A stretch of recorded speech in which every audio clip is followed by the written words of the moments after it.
നിയമസഭാ തെരഞ്ഞെടുപ്പിന്റെ ഡിക്ലറേഷൻ വന്ന സമയം തൊട്ട് കോൺഗ്രസിന് ഒരു വിജയപ്രതീക്ഷയുണ്ടായിരുന്നു. അവരെന്തായാലും ജയിക്കും, അവർക്ക് തന്നെയായിരിക്കും വിജയം എന്ന് അവർ ഉറപ്പിച്ചിരുന്നു. അപ്പോൾ അതിൻ്റെ അടിസ്ഥാനത്തിൽ അന്ന് മുതലേ ഈ മുഖ്യമന്ത്രി ചർച്ചകളുണ്ട്. അപ്പം വിജയിച്ചതിന് ശേഷം ആ തർക്കം മൂത്ത് തെരുവിലോട്ടിറങ്ങി സമരങ്ങളായി, പോസ്റ്ററുകളായി. അത് നേരത്തെ മുതലേ ഉണ്ട്, ഈ വോട്ടെണ്ണുന്നതിന് മുന്നേ തൊട്ടേ ഉണ്ട്. ഇപ്പോൾ അത് കുറച്ചുകൂടെ കൂടി നാണംകെട്ട അവസ്ഥയിലോട്ട് കാര്യങ്ങളൊക്കെ എത്തിയിട്ടുണ്ട്. അപ്പം മറ്റൊരു പാർട്ടിയിലും ഇന്ന് വരെ നമ്മളിങ്ങനെ ഒന്നും കണ്ടിട്ടില്ല.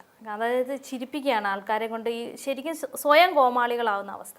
അപ്പം എന്തുകൊണ്ടായിരിക്കും ഇങ്ങനെ? അതായത് ഇവരുടെ നേതൃത്വത്തിൻ്റെ പോരായ്മയാണെന്ന് തന്നെ നമുക്ക് കണക്കാക്കേണ്ടി വരത്തില്ലേ? തീർച്ചയായിട്ടും നേതൃത്വത്തിൻ്റെ ഭാഗത്തു നിന്നുണ്ടായ, അല്ലെങ്കിൽ നേതൃത്വം ഒരു ഗുണമില്ലാത്ത നേതൃത്വം. ഇപ്പം നമ്മൾ ഇതിനകത്ത് ഇവരുടെ തന്നെ ഘടകകക്ഷിയാണല്ലോ മുസ്ലിം ലീഗ്.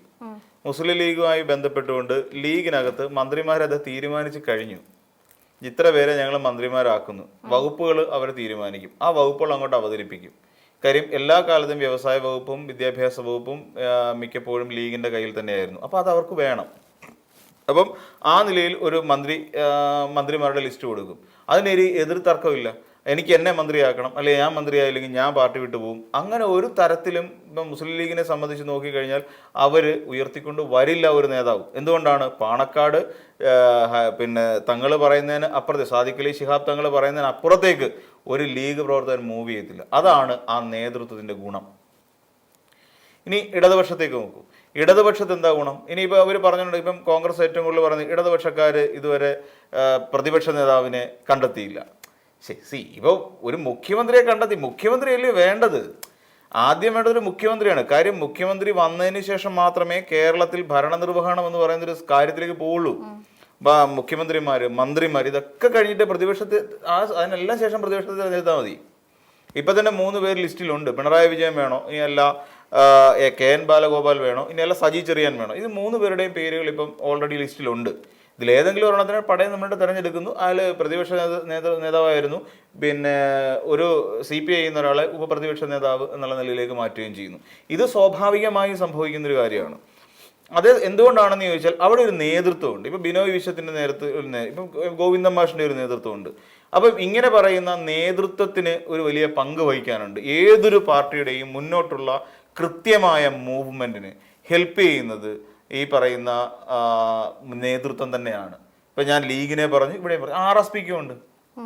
ഷിബു ബേബി ജോൺ പറയുന്നതിനപ്പുറത്തേക്ക് അവിടെ കാര്യങ്ങൾ പോകില്ല. KK Raman പറയുന്നതിനപ്പുറത്തേക്ക് RMP ചലിക്കില്ല. അപ്പം ഇതൊക്കെ കൃത്യമാണ്. അതേസമയം കോൺഗ്രസിനെ സംബന്ധിച്ച് നോക്കിക്കോളും.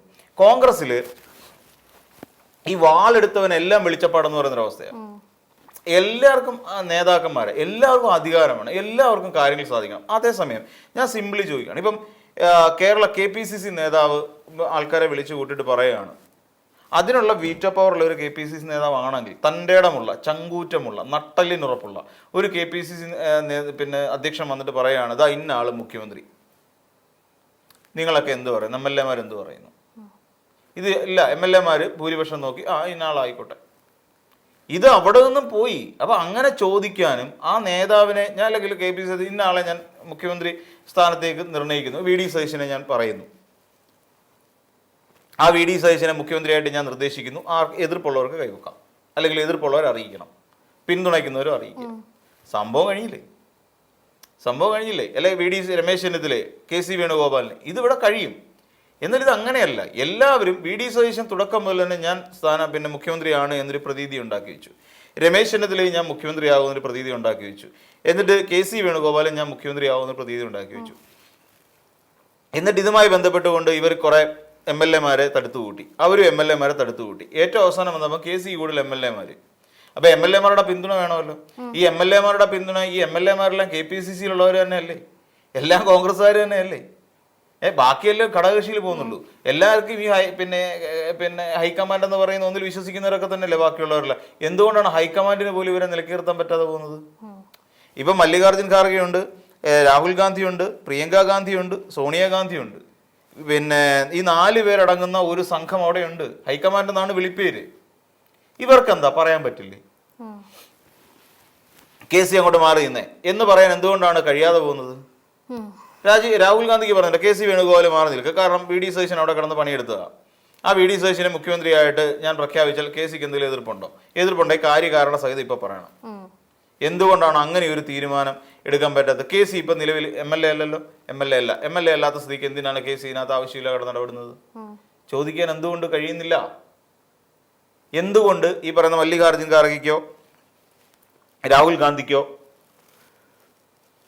എന്താ പറയുക പ്രിയങ്ക ഗാന്ധിക്കോ സോണിയാഗാന്ധിക്കോ കെ സി വേണുഗോപാലിനെ ചോദ്യം ചെയ്യാൻ പറ്റുന്നില്ല?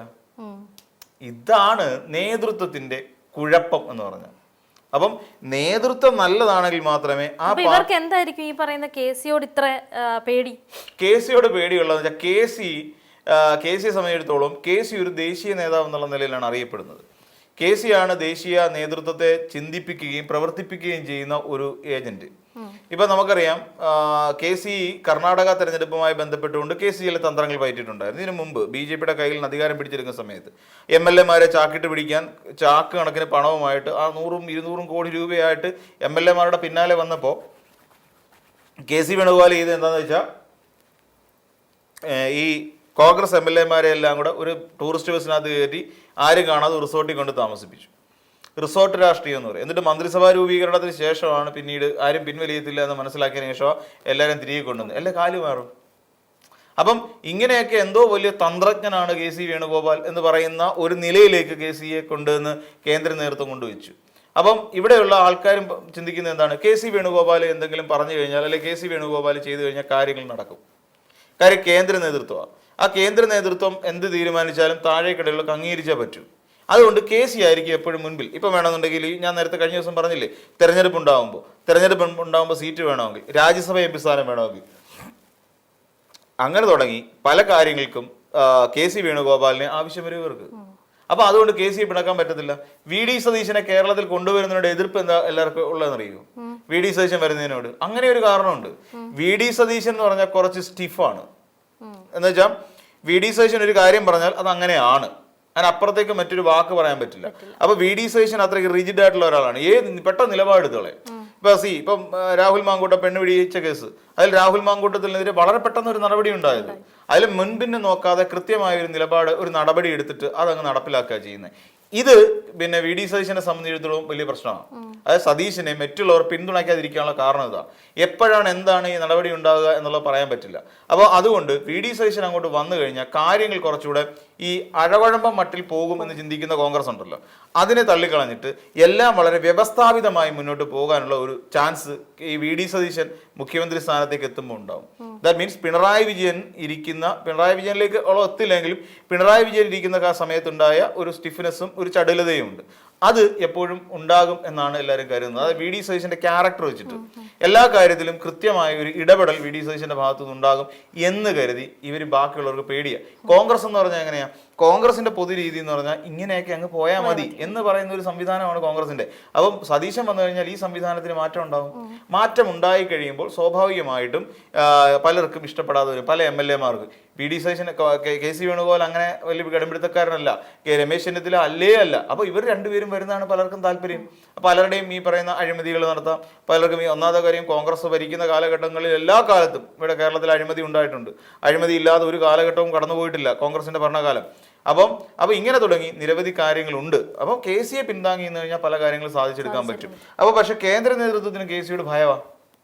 എന്ന് വെച്ചാൽ കേന്ദ്ര നേതൃത്വം വിചാരിക്കുന്ന കെ സി ആണ് ഈ പറയുന്ന കോൺഗ്രസിനെ ഇത്രത്തോളം വളർത്തിക്കൊണ്ടുവന്നതാണ് കേന്ദ്ര നേതൃത്വം വിചാരിക്കുന്നത്. മല്ലികാർജുൻ ഖാർഗെക്ക് ഇതിനെക്കുറിച്ച് വലിയ പിടിപാടില്ല. പ്രിയങ്ക ഗാന്ധിക്കില്ല.